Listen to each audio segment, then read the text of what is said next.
మేడ్చల్ మల్కాజ్గిరి జిల్లా గట్కేసర్ మున్సిపాలిటీ కేంద్రంలోని పట్టణ నర్సరీ స్థలాన్ని ఓ వ్యక్తి కబ్జాకు పాల్పడుతున్నాడనే ఫిర్యాదుతో హైడ్రా అధికారులు ఆ స్థలాన్ని గురువారం పరిశీలించారు. గట్కేసర్ రెవెన్యూ పరిధి సర్వే నంబర్ 127/B ప్రభుత్వ సీలింగ్ భూమిలో గట్కేసర్ మున్సిపాలిటీ ఆధ్వర్యంలో పట్టణ నర్సరీని ఏర్పాటు చేశారు. కాగా గట్కేసర్ కు చెందిన కందకట్ల మాధవారెడ్డి గత కొంతకాలంగా నర్సరీ స్థలం తనదేనని, నర్సరీ బోర్డును చెరిపివేసి తన పేరు రాయించడం, గేటుకు తాళం వేస్తూ కబ్జాకు యత్నిస్తున్నాడని గట్కేసర్ మున్సిపల్ కాంగ్రెస్ పార్టీ అధ్యక్షుడు ముత్యాల్ యాదవ్, మాజీ వార్డు సభ్యులు దేవేందర్ ఇటీవల హైడ్రా అధికారులను కలిసి ఫిర్యాదు చేయగా Hydraa inspector Saidulu, MRO Hemamalini, RI Sairam nursery స్థలాన్ని సందర్శించి పత్రాలను పరిశీలించారు. మరొకసారి విచారణ జరిపి చర్యలు తీసుకుంటామని తెలిపారు. ఈ కార్యక్రమంలో మాజీ councillor Mallesh, Medchal B block SC cell ప్రధాన కార్యదర్శి ఎంఎస్కే తదితర అధికారులు పాల్గొన్నారు.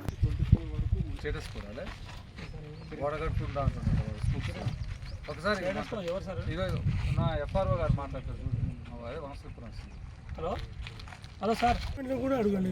మాధవరెడ్డి అంటారు, అడుగుదామని. హలో, మన గ్రూప్ ఆఫ్ ఓనర్షిప్ అంటే కదండి. గ్రూప్ ఆఫ్ ఓనర్షిప్ ఇక్కడ 39 గుంటలు ఏముందో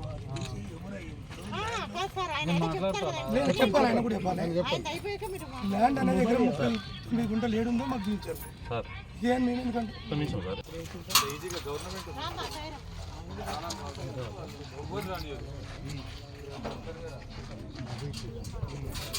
గారు